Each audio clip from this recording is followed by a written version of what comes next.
Ya Halo ampun, Mbak halo Pak Maria, Jo. apa kabar? Halo, halo. Ini saya udah aman ya Pak ya? Saya Udah boleh aman buka ya? masker ya? Udah ini ya, Halo. udah booster ya? Udah booster. Kita juga sudah jadi Jadi aman. aman. Aduh, Apa kabar? Lama tak besuh. kapan terakhir kita ketemu ya Pak? Kita ketemu terakhir kalau online kan Sering. Kalau tapi online sering. Fisik sebelum Fisik saya ke itu Beijing. Sebelum ke Beijing. So like Aduh, more than udah 3 years ago. Sebelum pandemi tepatnya. Iya. Nah, Ukurannya itu sekarang ya sebelum sebelum pandemi. pandemi. Mantap. Apa Ingatnya kabar? itu gampang. Oh baik. Wah, keren nih. Bisnis Covernya Indonesia. bisnis nih. Ini memang ini kayaknya kali pertama ya Pak Jo datang setelah di masa pandemi. Ya, Di masa ya, pandemi pertama kalinya Pak Jo Ya, datang. Nah ini biasanya sejak pandemi lah. Sejak Ini pandemi. pertama kali pulang. Kangen juga sih sama Jakarta. Nah ini memang pas banget nih Pak Oke. Jo datang ke sini dan banyak yang tidak kenal Pak Jo. Rasanya sudah kenal lah ya, apalagi bertepatan dengan pandemi. Wajah Pak Jo ini sering sekali nampang pastinya di layar kaca. Jadi mungkin kita kenalkan dulu, Pak Jo ini adalah Duta Besar Indonesia untuk China ya. Betul. Lengkapnya Pak Jauhari Oratmangun, tapi kami biasa memanggil dengan sebutan Pak Jo, ya kan? Ringkas, pendek. Ringkas, pendek, Jo, Pak Jo. Just call me Joe. Just call me. Oke, kita akan ngobrol lebih lanjut dalam sesi Coffee Time with Mai. Jadi biasanya ada kopi, tapi karena ini puasa, jadi kopinya kita tunda dulu, mungkin No setelah problem. Lebaran ya. Tapi kopi Indonesia kan? Kopi Indonesia. Sip. Jadi nanti Pak Jo bisa milih single origin mau dari mana aja kita punya. Wah, mantap benar. Oke. Siap. Oke Pak Jo, kita ngobrol di bawah ya, Di karena bawah. kita punya studio, kita Oke. akan ngobrol santai di bawah. Dengan senang hati, senang hati. Oke. Kita pakai lagi nih. Iya, harus Pak.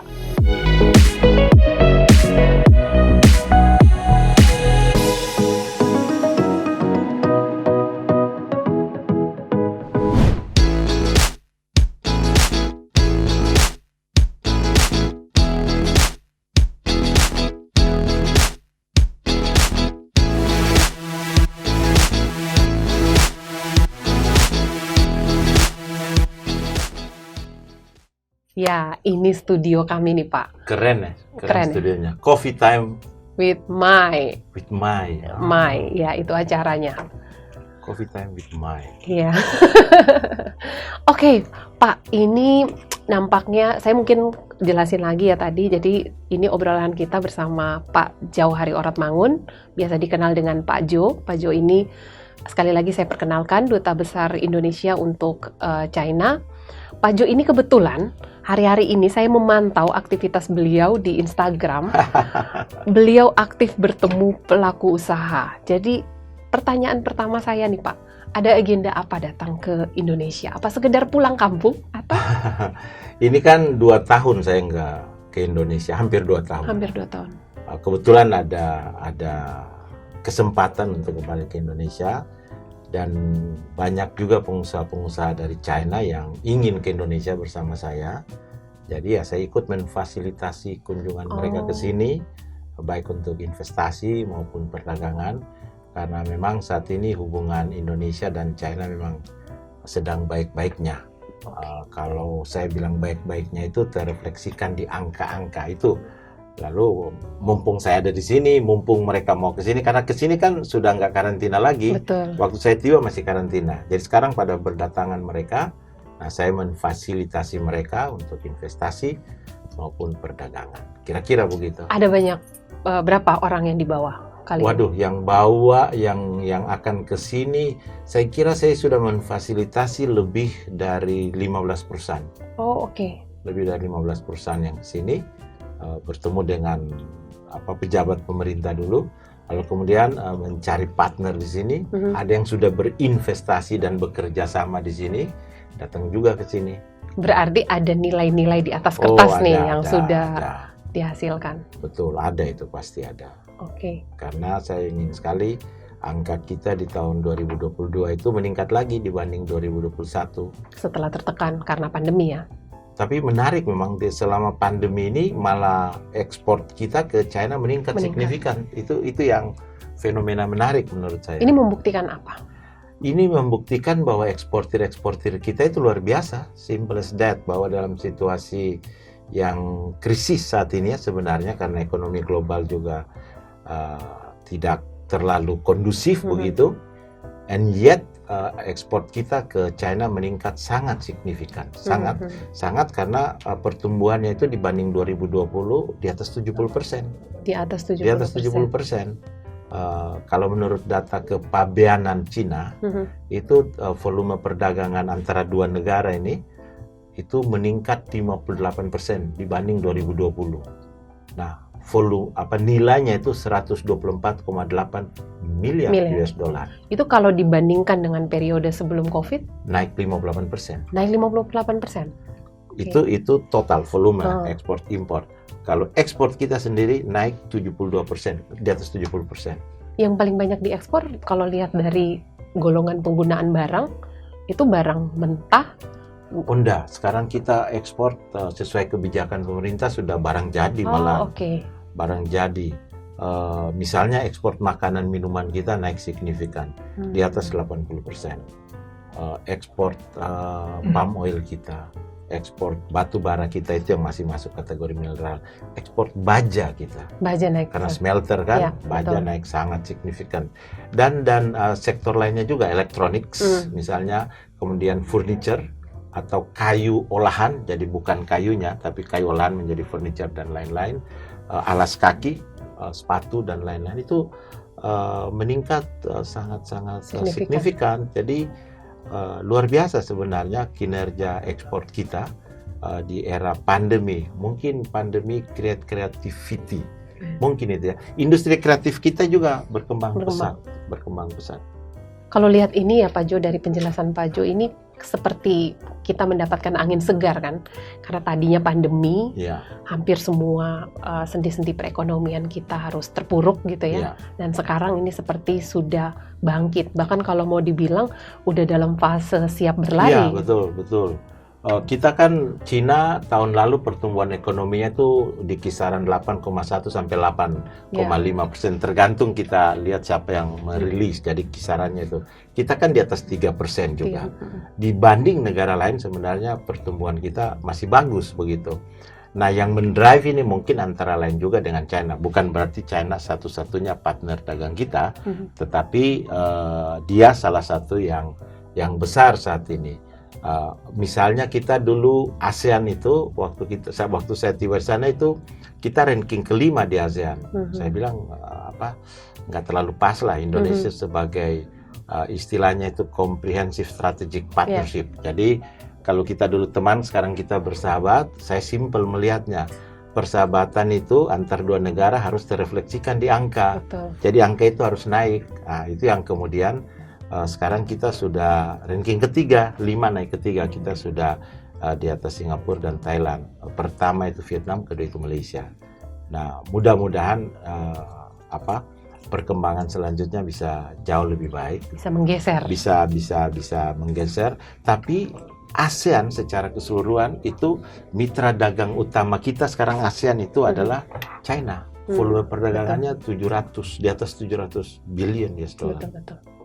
Jadi memang ekonomi sedang bergerak ke region ini, dan salah satu pelaku utamanya itu kalau menurut saya ya, pelaku utamanya adalah ASEAN dan mitranya.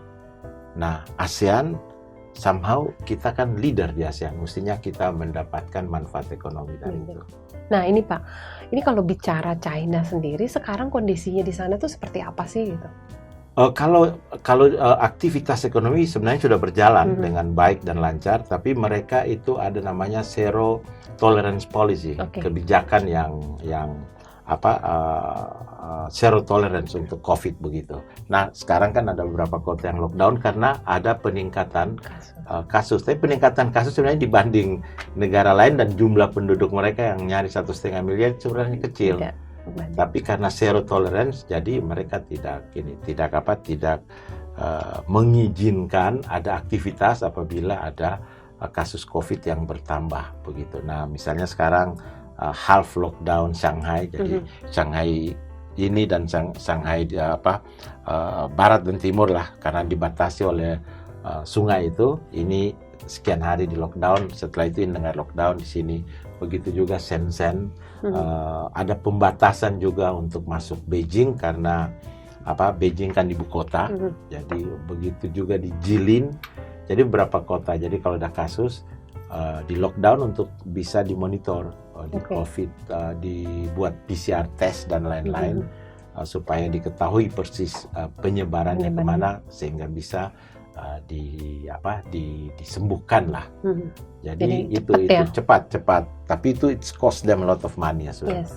Untuk kebijakan seperti ini, tapi dia mengambil keputusan itu dan kita lihat di tahun 2020 khususnya kan triwulan pertama saja mereka minus kan, triwulan kedua, ketiga, keempat sudah plus, malah 2021 di triwulan pertama sampai 18% mereka, karena itu 2021 mereka berada tingkat pertumbuhan ekonominya di atas 8%. Oke. Ini mundur lagi nih. Sebenarnya nggak enak rasanya kalau ngomong masa lalu ya, karena kita seperti kembali ke awal-awal pada saat kita COVID. Nah, kalau cerita tentang COVID, saya kebetulan banyak berinteraksi sama Pak Jo ya waktu itu ya. Betul. Kita banyak melakukan kontak ya lewat WA gitu terkait dengan kondisi di sana. Waktu itu boleh ceritakan sedikit nih Pak Jo. Ini pasti banyak yang pingin tahu juga saat itu tuh kondisinya kayak apa sih dan apa yang Pak Jo lakukan sendiri? Kita kan situasinya sebenarnya mencekam pada saat itu karena begitu ini virus baru, nobody knows, terjadi di Wuhan. Di sana kita punya warga negara Indonesia, kebanyakan mahasiswa yang bersekolah di sana. Kita nggak tahu. Waktu itu kita masih berpikir, kami semua dan rata-rata saya kira kita semua di sana juga berpikir ini seperti SARS, nanti bisa kebetulan hilang sendiri. Ternyata kan enggak. Kemudian Wuhan di lockdown. Begitu Wuhan di lockdown, kota-kota lain itu seperti di kita PPTM pembatasan seperti itu. PPKM itu membuat suasana mencekam karena semua rush untuk cari masker, semua rush juga untuk cari vitamin dan lain-lain karena belum tahu. Sementara Wuhan tanggal 23 Januari di lockdown, itu mencekam. Kemudian kita harus mengfungsikan atau membawa kembali WNI kita yang di sana. Itu juga suatu proses yang pada saat itu menjadi prioritas Bapak Presiden, sehingga kita diinstruksikan untuk segera mengevakuasi warga negara Indonesia di sana, dan kita termasuk yang negara-negara yang awal mengevakuasi karena kita nggak tahu kan banyak orang kemudian yang meninggal di luar. Saya ingat banget tuh cerita waktu itu ya. Terus kami kirim 5 orang ke sana yang dari KBRI yang sudah susah masuk Wuhan, lalu ceritanya panjang itu, lalu kemudian bisa membantu evakuasi kerjasama banyak pihak. Saya kira direction dari Bapak Presiden juga untuk kita hadir pada saat dibutuhkan, itu yang membuat semua bersemangat. Tentunya kami yang ada di sana ya. Ada kejadian yang Pak Jo paling ingat, paling membekas nih terkait dengan COVID kemarin? Yang saya paling membekas itu sebenarnya pada saat kita tahu bahwa virus ini membahayakan. Itu langsung kita harus komunikasi dengan seluruh WNI yang ada di sana. Kita buka jalur komunikasi 24 hours. Kita buka ruang komando lah di KBRI juga yang 24 hours. Sementara Beijing juga sudah sepi. Bagaimana kita berkomunikasi dengan mereka sambil menunggu pesawat yang akan, itu suasana tegang. Itu kita nggak tidur juga untuk memonitor itu semua. Yang paling mengesankan pada saat teman-teman itu sudah naik pesawat, lalu kemudian pulang ke Indonesia dan tiba di Indonesia, itu ada rasa yang kita monitor terus selama penerbangan itu nggak tidur gitu. Itu ada rasa yang sebenarnya bukan happy, rasa bahwa senang kita bahwa mereka sudah bisa menghantar mereka tiba di tanah air. Itu yang pertama. Yang kedua, kemudian menerima instruksi juga dari Jakarta karena pembicaraan telepon antara Bapak Presiden kita, Presiden Joko Widodo, dan Pak Presiden Xi Jinping. Lalu kemudian Menlu, Pak Luhut dan lain-lain menginstruksikan kami untuk segera mencari perusahaan-perusahaan vaksin di sana yang bisa mengatur kerjasama dengan Indonesia, karena kan kita penduduk besar, harus segera cari vaksin dalam jumlah besar. Nah, yang mengesankan pada saat kemudian itu terjadi kunjungan bersama ke perusahaan vaksin Sinovac, kita siapa yang duluan aja kan, lalu kemudian Menlu dan Menteri BUMN datang menyaksikan MOU kerjasama antara Sinovac dan Bio Farma. Lalu kemudian Pak Luhut datang itu di bulan Agustus 2020. Lalu Pak Luhut dan Menteri Kesehatan yang lalu, Pak Terawan datang di bulan Oktober, bertemu juga dengan pihak-pihak terkait di sana, State Councilor Menlu dan perusahaan-perusahaan vaksin untuk meyakinkan bahwa pasokan vaksin itu yang memadai sampai di Indonesia. Karena waktu itu kan kemudian permintaan banyak dari berbagai negara. Betul. Dan negara-negara produsen vaksin yang lain juga belum membuka diri untuk kerjasama. Jadi kan kita dengan 270 sekian juta penduduk kan kita harus dapat suplai vaksin yang memadai. Nah, itulah kemudian, lalu kemudian bagaimana 1 juta pertama diterbangkan, itu kan kita memonitor langsung juga. Itu seru sekali tuh ya. Ya, 1 juta pertama di awal Desember. Lalu kemudian 1 juta kedua vaksin jadi di akhir Desember, lalu kemudian vaksin Pak Presiden pertama kali. Lalu sejak itu saya kira sampai sekarang Sinovac sudah di atas 290 juta, lalu Sinovac sekitar 7,5 juta sampai 8 juta, baru yang lain-lain. Karena itu kemudian kita sesuai instruksi dari Jakarta juga sekarang salah satu prioritas dengan China itu kerjasama di bidang kesehatan. Saya menyebutnya infrastruktur kesehatan. Jadi tidak hanya vaksin, tetapi juga bahan baku, rumah sakit, medical devices, alat-alat kesehatan, dan itu menjadi prioritas. Karena satu virus saja kan ekonomi global kolaps kan. Kita dengan penduduk banyak seperti ini jangan lagi. Berarti sekarang banyak sekali Pak kerjasama yang tercipta. Ini beberapa yang ikut yang kita memfasilitasi juga untuk ke sini. Saya sudah jumpa Pak Menkes juga, sudah jumpa Pak Luhut, Bu Menlu dan lain-lain. Jadi ya melahirkan ya dari tadi pandemi akhirnya melahirkan kerjasama yang berkelanjutan. Betul. Dan saya rasa ini sesuai dengan apa yang ditekankan oleh Presiden kan? Oh ya, arsitektur kesehatan betul, ke depan. Betul. Karena saya kira ini semua itu refleksi dari visi yang jelas oleh pemimpin kita.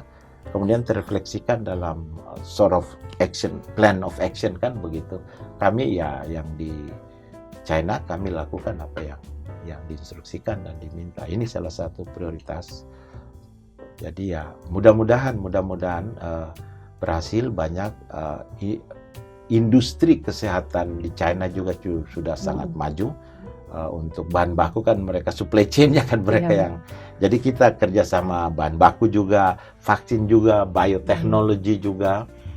Saya udah ketemu beberapa perusahaan China, perusahaan Indonesia yang bergerak di bidang medicine maupun rumah sakit dan lain-lain. Ini yang kita garap kerjasama dan yang datang dari China juga yang first class. Saya datangi satu-satu semua, jadi saya tahu status mereka semua. Iya. Jadi kalau dilihat nih, situasi udah aman, pandemi juga sudah teratasi, perlahan-lahan kita bergerak ke kondisi normal, aktivitas juga Pak Jo bisa lihat lah ya. Sekarang orang semua udah macet di mana-mana gitu ya. Ini kira-kira ke depan dengan gambaran kinerja perdagangan sejauh ini yang tadi sudah Pak Jo sebutkan, tahun depan itu bakal jadi berapa itu Pak? Ada angka yang kira-kira tergambar dalam bayangan Pak Jo? Saya lihat saja untuk triwulan pertama ini, karena angka triwulan pertama pun sudah saya terima. Saya cek yang Januari sampai Februari ya. Itu kan refleksi dari kurang lebih baru 2 bulan pertama. Ini dia. Di triwulan pertama saja ini ekspor kita itu meningkat 41% dibanding periode yang sama tahun lalu. Jadi 41% ini kan tren. Jadi kalau tren ini misalnya untuk periode Januari sampai Februari. Itu yang angka, jadi 2 bulan ini ekspor kita itu sudah 10,82 miliar US dollar. Tahun lalu itu hanya 7,66 miliar US dollar. Jadi ada peningkatan Peningkatan yang cukup besar. ada peningkatan yang signifikan. Iya. Jadi kalau tren ini ada terus, let's say 2 bulan di kisaran 11 miliar, berarti kalau 12 bagi 2 kan 6. Kalau di kisaran 11, jadi 6 kali 11 kurang lebih kan 66 atau 70 dolar, 70 miliar. Itu kan sudah akan bertambah dari 62 miliar tahun ini. Iya. Itu pertambahan yang signifikan. Nah, mudah-mudahan tren ini tetap berlanjut sampai akhir tahun 2022. Itu data Januari Februari. Januari Berarti Februari. sudah mempertimbangkan Imlek kan, biasanya Imlek tuh Iya. biasanya kinerja perdagangan di sana kan agak sedikit koreksi. Dan itu kan musim dingin. Iya, betul. Nah, nanti kan setelah ini kan udah spring ini, dan musim panas kan aktivitas ekonomi akan semakin meningkat sampai kembali lagi musim dingin dan tahun baru China, Imlek itu tinggi tapi kemudian menurun begitu karena almost seperti kita Ramadan sekitar 1 bulan juga mereka mempersiapkan untuk Imlek itu. Jadi tren ini menurut saya itu tren positif. Sayangnya data investasi 2 bulan ini belum keluar. Okay. Kalau enggak saya ingin tahu tren investasi karena kan China dan Hong Kong itu investor terbesar kedua. Okay. Kedua di Indonesia. Jadi itu menurut saya bagus begitu. Dan investasi kita juga kan ditujukan pada industri yang mengolah bahan baku menjadi bahan setengah jadi atau bahan jadi.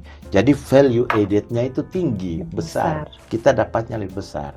Jadi itu yang dan apalagi kalau kemudian dengan nikel yang kita punya deposit di atas 21 juta ton itu kemudian bisa menjadi nikel ore, baja dan kemudian industri turunan sampai ke lithium baterai untuk electric vehicle.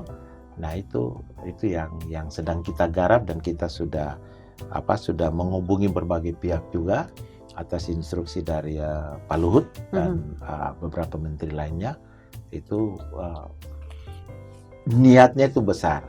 Dan terakhir kan sudah diresmikan di Kaltara oleh Bapak Presiden. Betul. Jadi kalau dilihat nih Pak, berarti struktur perdagangan kita juga sudah jauh berubah, apalagi ada pandemi ini.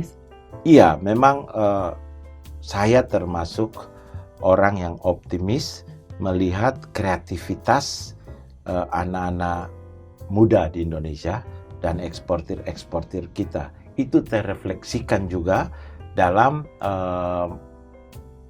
ekspor kita, barang-barang kita yang diekspor, termasuk industri kreatif. Itu luar biasa, apalagi dengan digitalisasi. Karena kita melihat bahwa di era pandemi ini, digital ekonomi itu kontribut sangat signifikan juga terhadap ekonomi. Di China saja, di China 2021 itu transaksi digital ekonomi itu 2,3 atau 2,4 triliun US dollar. Sementara kita transaksi digital kita, e-commerce kita di tahun 2021 itu kurang lebih 40-50 miliar US dollar. Nah, kita kan diprediksi by 2025, so 2025 itu kan hanya 3 tahun dari sekarang. Itu akan jadi 130 sampai 150 billion US dollar.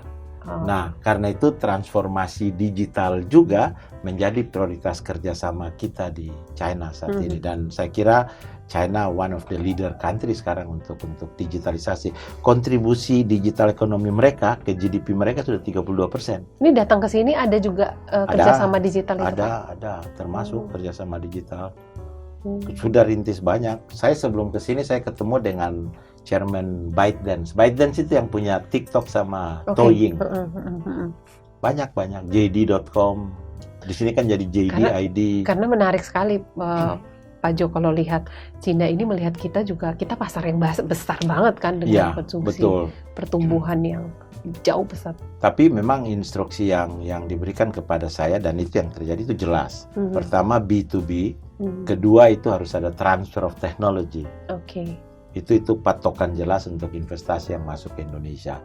Lalu yang ketiga daya serap tenaga kerja, itu harus banyak orang Indonesia. Itu yang kemudian terjadi. Beberapa perusahaan China yang di sini hubungi saya untuk rekrut orang-orang Indonesia yang sekolah di sana, karena kan mereka berbahasa Cina Cina. kan, jadi yang sekolah di sana. Nah, ini menarik juga di bidang pendidikan juga kan, pilar ketiga dari, kan kalau hubungan bilateral antar negara kan 3 pilar. Betul.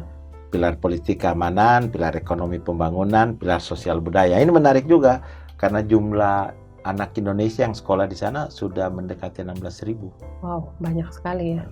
Ya, orang ingin belajar. Iya, Memang ingin. tidak salah juga ada pepatah yang mengatakan belajarlah sampai ke Cina ya. Ya mungkin realisasinya sekarang.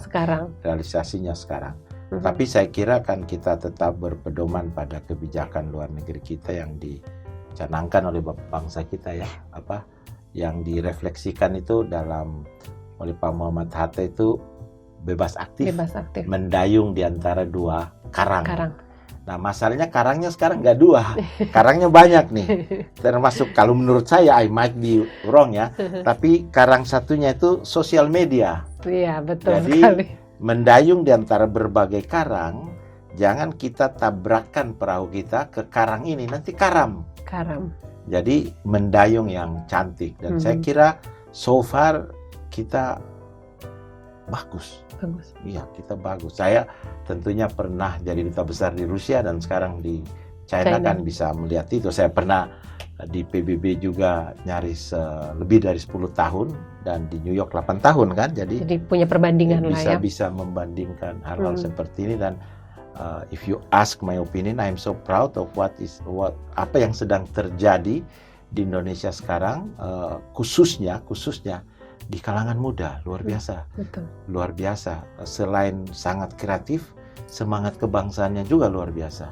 Kan saya nggak tahu, mungkin teman-teman media yang memonitor itu secara langsung. Betul sekali Pak. Kalau orang muda yang kreatif dan didukung oleh semangat kebangsaan yang kuat, itu sudah satu langkah pasti bahwa negara ini akan maju. Iya, betul sekali. Saya jadi teringat seruan Pak Soekarno ya, terkait dengan generasi muda. Nah ini Pak Jo, kalau dilihat bisa ceritakan sedikit struktur perekonomian di Cina itu sekarang seperti apa? Pasti banyak perubahan. Pasti apalagi kan misalnya sektor pariwisata juga terdampak ya pastinya. Ini mungkin bisa diceritakan. Mungkin saya mulai dengan pariwisata dulu. Memang selama ini kan karena zero tolerance policy, kebijakan yang tidak mentolerir lah kurang begitu untuk COVID, maksudnya bukan COVID-nya, tetapi kebijakan bahwa kalau ada kasus maka harus segera ditutup begitu. Itu membuat orang, apalagi untuk kembali kan karantina masih 21 hari di sana, membuat orang tidak ke luar negeri. Jadi itu sebenarnya mendrive ekonomi domestik, khususnya tourism economy. Karena saya melihat bahwa di sana itu kemudian kalau kita ke Hainan, ke daerah-daerah wisata di sana, apalagi di musim libur nasional dan lain-lain, itu occupancy rate di hotel itu sudah di atas 80%, tinggi. Itu sejak tiket kapan tuh, mahal. Pak? Itu sejak China itu mulai dibuka lagi untuk domestic traveling itu sejak libur buruh bulan Mei tahun 2020. Oh, cepat ya? Cepat. Itu terus langsung sekarang. Tetapi kemudian kita harus melihat kalau ada kasus misalnya di Shanghai, kita jangan ke Shanghai, kita ke daerah lain, karena Shanghai pasti ditutup, di lockdown, atau kita kalau lewat sana kita harus kemudian sebelum kembali ke Beijing harus karantina 14 hari. Dan di sana sistem informasinya juga udah jalan. Itulah. Kemudian digitalisasi itu penting di situ. Digitalisasi seperti kita punya Peduli Lindungi sekarang. Betul. Kan mereka juga ada health kit di sana. Seperti saya punya mungkin ada 6 atau 7 health kit, karena setiap kali ke provinsi saya harus ini dia. Saya punya health kit saja ada 6 di sana tuh. Oh, gitu. Beda provinsi beda. Oh, ada yang satu nasional yang hijau ini Beijing. Jadi seperti ini. Jadi ini yang dikontrol di sana. Jadi terus kita tahu persis kasus kita, status kita, kapan terakhir kita PCR, kapan terakhir kita vaksin. Jadi ya. Berarti Peduli Lindungi itu udah sebuah langkah maju banget ya untuk di mereka Indonesia. Health kit dulu, Peduli Lindungi kita luar biasa. Saya kan begitu sampai sini kan langsung download Peduli Lindungi. Dan karena saya vaksin di sana, langsung saya register, terdaftar, dan masuk semua data-data. Bagus data-data. Nah, Jadi big data kita juga sudah sudah mulai mulai menarik jalan. karena salah satu industri yang akan menonjol ke depan juga dalam konteks transformasi digital. Jadi satu tadi struktur ekonomi di sana itu jadi Drive lalu oleh menggairahkan industri kreatif, ekonomi kreatif lebih tepatnya, dan industri pariwisata. Yang kedua transformasi digital juga. Transformasi digital selama periode pandemi di sana juga luar biasa. Nah, digital yang berkembang di sana kan kita tahu Internet of Things, Artificial Intelligence, Big Data di sana. Kebetulan saya udah kunjungi semua. Blockchain ini salah satu, saya kira sekarang di Indonesia mulai bergerak juga blockchain dan lain-lain. Ini saya kira salah satu. Kalau kita mau leapfrogging, mungkin ini bisa dicontoh gitu China di bidang digitalisasi. Saya kira instruksi Bapak Presiden dan pemerintah kita juga kan jelas untuk digitalisasi, konsentrate juga pada digitalisasi UMKM, karena ini juga yang terjadi di China selama pandemi. Kalau saya biasanya berpikir, saya simplifikasi saja, 99 itu Alibaba baru dibentuk, Huawei baru dibentuk 99, Xiaomi malah baru sekitar 10 tahun. Kemudian TikTok yang fenomenal sekarang itu baru 5-6 tahun lalu kan, betul. Douyin kan kalau di sana namanya. Lihat sekarang pengaruh artificial intelligence dan lain-lain. Lihat sekarang kan within 20 years time sudah maju seperti itu. Kita kan sudah punya 6 sekarang yang istilahnya di atas 1 miliar itu, malah satu sudah lebih dari 10 kan. Jadi prediksi buat Indonesia, kalau digital ekonomi, digitalisasi berjalan lancar, ini akan menggairahkan tingkat pertumbuhan ekonomi kita. Betul. Kalau kemudian sudah tourism, kembali lagi tourism ekonomi, ini akan menggairahkan juga ekonomi kita. Lalu kemudian ekspor import, lihat dari kinerja ekspor kita, bukan hanya ke China, tapi kinerja ekspor kita secara global juga kan bagus. Ekspor meningkat, ini akan menggairahkan ekonomi kita. Masuknya investasi, ini juga akan menggairahkan ekonomi kita. Jadi kalau komponen ini digabungkan, tingkat pertumbuhan kita kalau kita bisa di atas 5% atau 6%, mimpi kita bersama bahwa itu bisa tercapai. 2045 kita jadi Indonesia emas, itu bisa tercapai. Nah, looking back begitu. 2045 kan itu hanya 23 tahun dari sekarang. China 23 tahun lalu itu belum apa-apa. Setelah 23 tahun mereka sudah jadi seperti sekarang. So, kalau we are going in the right directions, 23 tahun dari sekarang, kalau saya lihat kita juga 23 tahun lalu kan, kita ini sudah maju luar biasa. Betul. Jadi itu. Nah, Pak, tadi yang saya mau konfirmasi sedikit terkait dengan pariwisata. Kalau pariwisata tadi kan sekarang benar-benar di-drive oleh domestik ya. Itu kalau persentase antara komposisinya ya, antara asing sama domestik itu memang pasti tidak sebesar sama seperti kita problemnya. Tapi di sebelum pandemi nyaris close to 200 juta orang China itu bepergian keluar dari China. Sementara yang masuk ke China sebagai turis itu di kisaran 100 juta.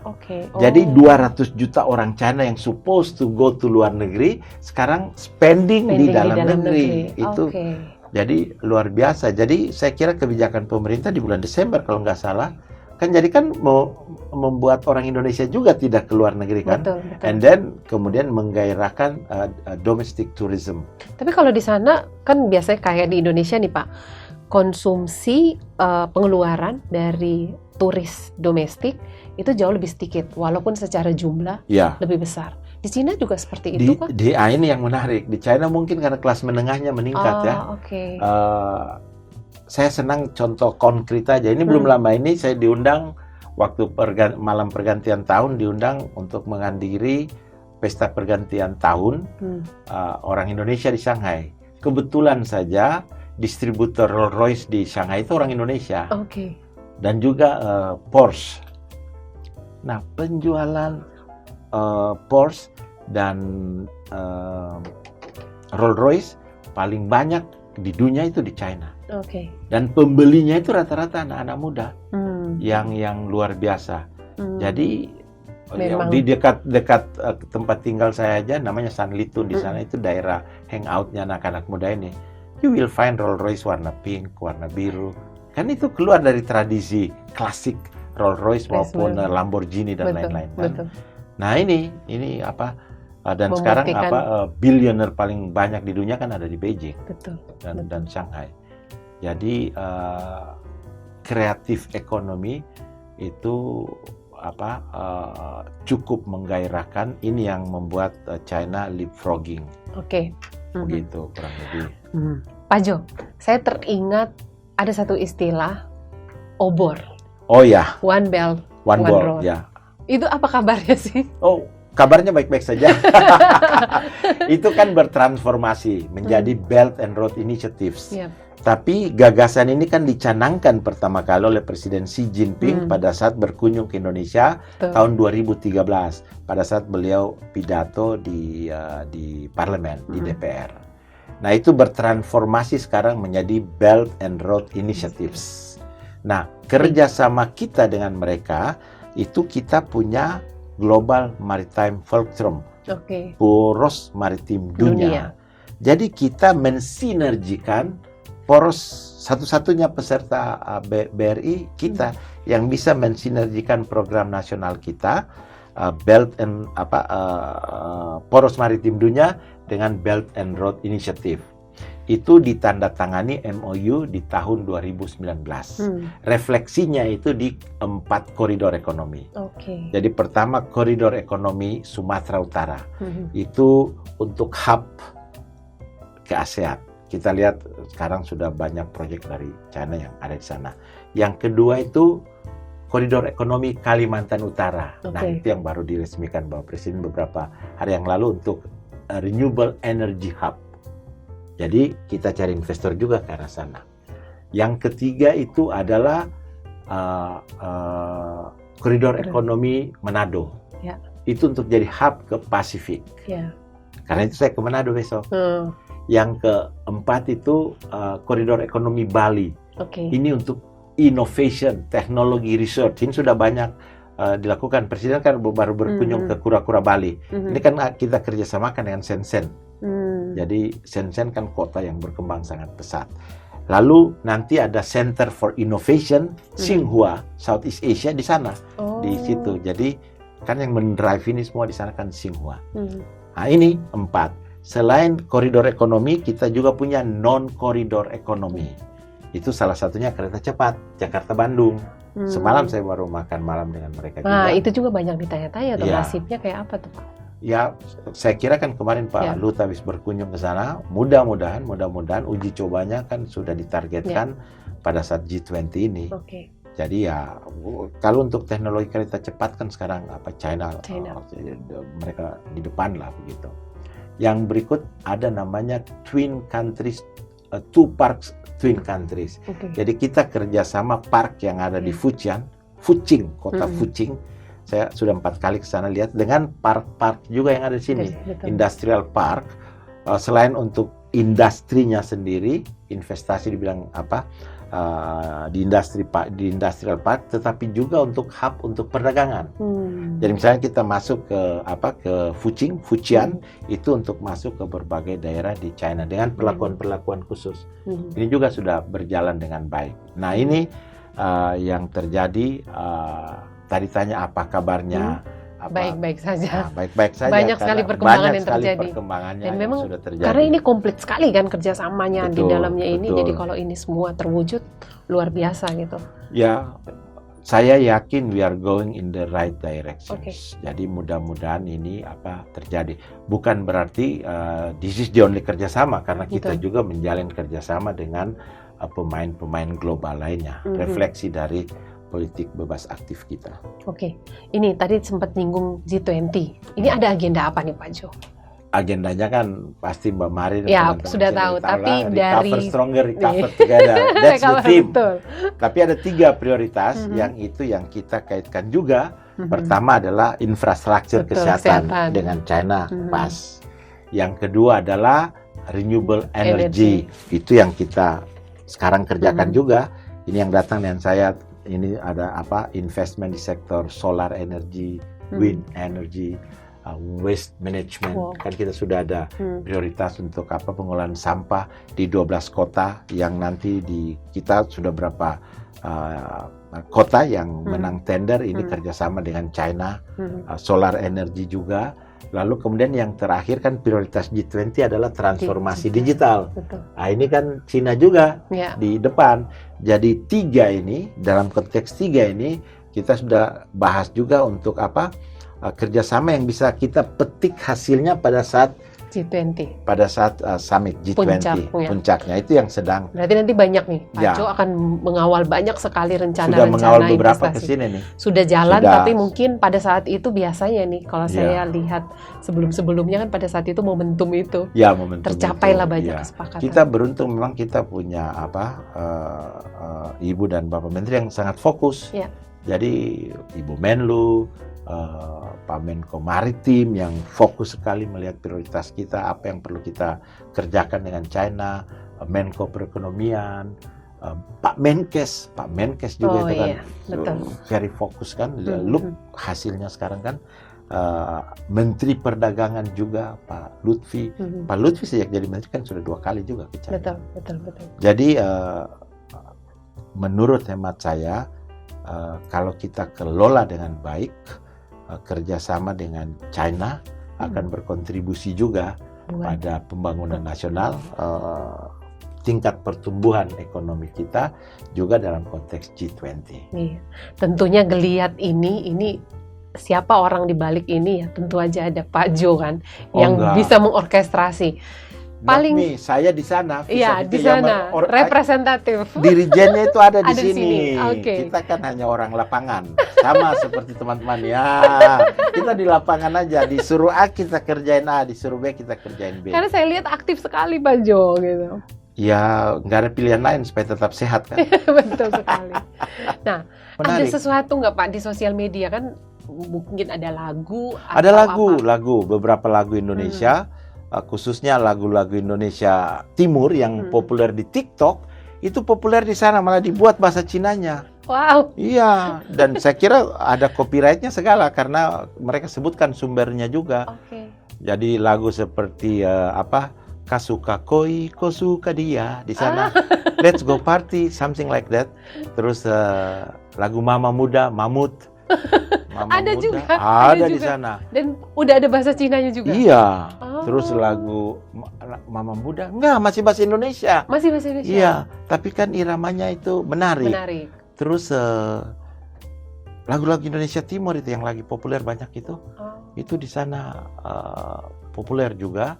Kemudian lagu-lagu masa lalu malahan seperti Madu dan Racun, populer lagi di sana. Kita lagi jalan di mall, kok Madu dan Racun, saya deketin, kok Madu dan Racun begitu. Jadi ada sesuatu yang baru ada nih, sesuatu Pak. Itu yang kemudian kita coba sekarang memasukkan film-film Indonesia ke sana. Karena kan ini kita bergaul dengan negara yang penduduknya banyak. Nah, kita coba pakai platform sosial. Sampai di sini ada nonton bioskop.com or something like that. Ada. Itu ada juga di sana. Dan sekarang Hollywood sudah pakai mereka. Jadi si penggagasnya itu sudah bertemu saya. Kita coba kerjasamakan juga dengan di sini. Kita buat beberapa festival film Indonesia. Anak Indonesia yang kerja di sana kita dukung sepenuhnya. Kemarin terakhir di Beijing dan kemudian di Hainan. Jadi kita mulai, kemudian ada satu desainer batik tapi orang Indonesia tinggal di sana, malah dia coba masuk ke segmen atas dari batik. Tadinya kita ragu juga gitu. Dia fashion show, dia pakai fashion show yang pergawati-pergawatinya yang berkulit putih dan lain-lain, dan supaya dapat branding mahal. Lalu dia pasang satu kemeja atau satu baju wanita dari batik begitu, gaun ya. Itu di atas 15.000 renminbi, itu sekitar 30-an juta. Wow. Laku. Kaget juga. Berarti kelas menengahnya itu luar biasa di sana sekarang. Jadi ini mungkin salah satu target pasar kita juga. Di sana juga ada Inacam. Indonesia China Chamber of Commerce. Ini partner saya pelindung lah gitu. Partner saya karena anggotanya sekitar 300-an orang Indonesia yang berusaha di China. Keren. Jadi menarik. Jadi Pak, kalau dilihat tuh ya, mungkin dulunya itu diplomasinya tuh diplomasi yang jauh lebih serius ya, kalau kita bisa jadi diplomasi. Sekarang ini diplomasi juga mungkin dengan gaya yang lebih kekinian ya. Iya, memang diplomasi di masa kini terrefleksikanlah di Bu Menlu lah, ya kan? Kan itu gaya diplomasinya kan beda dengan Menlu-Menlu sebelumnya, karena pada saatnya mungkin itu yang pas. Sekarang di era sekarang milenial sini diplomasi harus lentur juga, betul. Harus menyesuaikan diri dengan perkembangan zaman. Sekarang semua ke media sosial, digital diplomasi pun harus aktif ke arah sana. Diplomasi digital itu harus kita arahkan juga ke sana.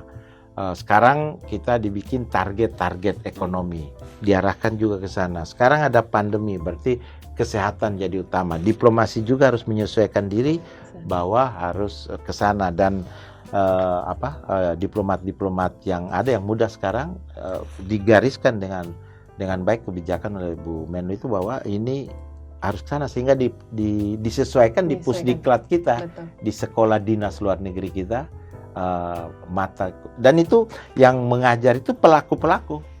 Jadi yang benar tahu digital diplomasi, dan orang yang terlibat dalam digital industry, sehingga tahu persis kayak gitu. Nah, Pak Jo, ini pertanyaan, saya mau coba gali nih ya. Pak Jo ini kan udah sekian tahun di Cina. Sebelumnya saya kenal Pak Jo ketika mulai dari di Rusia gitu ya. Sekian tahun di sini gitu. Kira-kira apa sih Pak apa pernah terpikir oleh Pak Jo untuk sampai pada titik ini gitu sebagai seorang duta besar? Apa ya? Karena Pak Jo ini kan saya tahu dari Sulawesi ya. Saya dari Maluku. Saya dari Maluku, dari Pulau Tanimbar. Lahir di Sulawesi karena orang tua saya guru di sana. Jadi ya mungkin karena dulu suka baca aja kali. Jadi dari kesukaan baca itu ya. Jadi membuka wawasan. Saya kemudian pengen jadi diplomat, kemudian ya harus kerja keras begitu. Lalu kemudian jadilah, saya nggak tahu juga bahwa saya akan jadi duta besar di sana. Tapi yang menarik bertugas di negara-negara besar ini penting. Saya suka bertanya, apa sih yang mendrive mereka sehingga mereka itu bisa maju. Cina yang case of point terakhir ya, Rusia sebelumnya, dan Amerika juga. Ini kan negara-negara pemain global gitu. At the end of the day sebenarnya yang mendrive mereka untuk maju itu karena rasa cinta akan bangsa. Itu yang kita sebut nasionalisme. Betul. Karena you cinta akan bangsa, maka you akan berkontribut untuk kemajuan bangsa. Karena ternyata ada surveinya, karena itu logika berpikir saya, ternyata ada surveinya. Pertanyaan surveinya itu, what makes you proud as a American, as a Russian, as a Chinese. Jadi pertanyaan ke diri kita, what make me proud as an Indonesian, gitu kan? Ternyata dari jawaban untuk negara-negara yang besar ini, dari 7 jawaban, 8 jawaban 1 sampai ke 6 itu terkait dengan nasionalisme. Jawaban ke-7 yang hanya 14% itu baru economic development. Meaning that nationalism will drive the economic development, not the other way around. Nah, itu yang terjadi di negara-negara besar, di mana tempat saya bertugas, yang terakhir kan China. Rasa cinta bangsa China akan bangsanya, rasa cinta orang Cina terhadap bangsanya itu tinggi, sehingga mereka berkontribut. Contoh kasus misalnya, sekarang industri kesehatan mereka khususnya di bidang COVID ini ya, vaksin dan obat, sedang di-develop juga obat, itu di-develop oleh orang-orang China yang bekerja di industri farmasi di Amerika, di Eropa, dan di berbagai negara lainnya. CanSino kan singkatan dari Kanada Sino. Mereka kembali untuk membangun industri kesehatan mereka. Oke. Begitu juga yang dulu kerja di Siemens, alat-alat kesehatan, sekarang kembali membangun. Nah, itu yang saya kira dengan gerakan diaspora kita kan kita mengarah ke sana juga. Jadi itu yang terjadi, itu juga terjadi di Vietnam dalam skop yang lebih kecil ya. Orang-orang Vietnam kembali untuk bangun Vietnam. Jadi itu untuk yang bersekolah ke luar negeri, bukan berarti dalam negeri enggak, tetap sama. Tapi intinya itu bahwa nationalism will drive the economic development. Gitu. Rasa cinta akan bangsa itu akan membuat ekonomi kita bergerak maju, dan itu tumbuh di Indonesia sekarang. Lihat aja, kita bisa saksikan dengan kasat mata kok, bahwa anak-anak muda sekarang itu kan keinginan untuk berkontribusi terhadap kemajuan bangsa luar biasa. Not only dalam konteks entrepreneurship dan lain-lain, tapi di politik juga kan tokoh-tokoh muda yang masuk dalam partai politik kan mulai muncul. Dan kalau ini tetap seperti ini, 2045 tahun emas kita jadi benar-benar tahun emas. Iya. Kira begitu. Pak Jo tuh sebenarnya suka sama, mengidolakan siapa sih Pak? Ada tokoh yang diidolakan? Sebenarnya tokoh idola saya itu ya orang tua saya itu saja. Karena orang tua saya kan guru. Awalnya dulu guru, ibu dan ayah. Mereka yang mendrive saya, kami anak-anak dengan segala kekurangannya sebagai guru di era itu, bisa menyekolahkan 6 anaknya kan gak gampang itu. Gak gampang. Jadi ya idola saya mereka. Dalam proses itu kemudian ayah karena guru sejarah lagi, mengenalkan saya ke beberapa tokoh dunia. Ibu saya guru bahasa Indonesia, jadi mengenalkan saya ke beberapa penulis-penulis yang bagus begitu. Jadi itu berproses. Jadi setiap usia kan berproses. Waktu saya jadi diplomat, tentunya pada zaman itu kita melihat Pak Latas kan gitu. Lalu kemudian Henry Kissinger. Lalu kemudian saya bisa jumpa Henry Kissinger kan, dan kemudian saat pada masa itu saya kebagian tugas juga untuk melobi Henry Kissinger pada saat kita sedang krisis di tahun 99, kan sesuatu yang mimpi. Intinya saya jadi diplomat karena saya baca tulisan waktu saya di SMP mengenai kehidupan diplomat Indonesia di PBB. Waktu itu duta besarnya Pak almarhum tokoh nasional Ruslan Abdul Ghani. Itu melekat begitu di diri saya begitu. Dari membaca membaca itu. Ini semangat membaca, ini literasi digital ini, dan juga sekarang literasi ini membaca ya. Ini harus ayah saya tanya, mau jadi apa kamu nanti? Mau jadi diplomat, saya bilang begitu. Saya nggak tahu jadi diplomat harus sekolah apa kan, yang penting itu. Gitu kurang lebih. Lalu kemudian itu tahun pos saya pertama kan tahun 86. Itu di New York, di PBB. Duta besarnya itu namanya Ali Alatas. Jadi 10 tahun sebelumnya saya membaca tulisan itu, 10 tahun kemudian sudah bertugas di perutusan tetap kita di PBB. Kan kayak mimpi terpenuhi gitu kan. Iya, betul. Kayak gitu. Jadi ya senang aja. Dan mungkin DNA saya memang di situ. Gitu. Jadi memang mungkin sejak muda, saya kira anak-anak muda sekarang juga udah tahu, luar biasa. Harus tahu apa, pakai iklan Sprite aja. Ku tahu yang ku mau. Gitu. And then pakai Nike, just do it. Nanti kita nyinggung lagi ada di Tokopedia. Sebut merek jadinya ya. Oh iya. Tokopedia nanti mulai aja dulu. Just mulai aja begitu. Iya, benar. Jadi dan dengan perkembangan teknologi, apalagi teknologi digital saat ini yang luar biasa. Zaman dulu kan kita belum ada Google, belum ada internet dan segala macam kan. Apalagi dengan sekarang itu kan membuat ion-ion di tubuh kita ini kan bergerak. Ya. Jadi ionnya itu semakin kreatif begitu untuk menghasilkan sesuatu. Saya kira sekarang luar biasa kok. Kita lihat aja sekarang anak-anak muda yang bisa berpenghasilan luar biasa dari industri digital ini kan luar biasa, dari sosial media kan luar biasa. Jadi pesan untuk milenial, carilah apa yang benar-benar benar kamu inginkan untuk dikerjakan. But at dan the end of jalani the day, apa yang dikerjakan itu harus berkontribusi juga untuk kemajuan bangsa. kemajuan bangsa. Betul.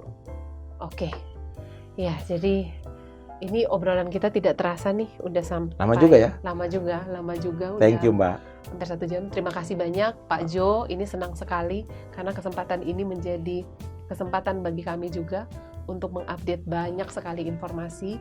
Karena selama ini praktis dalam kondisi pandemi, banyak informasi yang kami baca, kami dengar dari televisi, tetapi tidak kami dengar secara langsung dari Pak Jo tentu saja. Tentu saja memang ada wawancara-wawancara dengan Pak Jo, tetapi tidak seintens hari ini ya. Jadi ini kesempatan yang sangat bagus sekali buat kami. Mbak. Tentu saja kita berharap rencana-rencana yang sudah berjalan ya, dan yang akan berjalan, terutama rencana-rencana investasi itu terwujud, karena lagi-lagi tujuannya pasti akan mendorong pertumbuhan ekonomi Indonesia. Mbak. Bagaimana kalau kita closing? Kan Mbak Maria kan suaranya bagus. Nyanyi Rayuan Pulau Kelapa. Boleh itu Pak, lagu. Bapak tahu nggak sih Pak? Saya boleh disuruh, kan orang timur ya Pak ya. Orang timur itu boleh disuruh menari 1 hari 1 malam Pak. Tapi jangan, kalau untuk saya jangan disuruh nyanyi.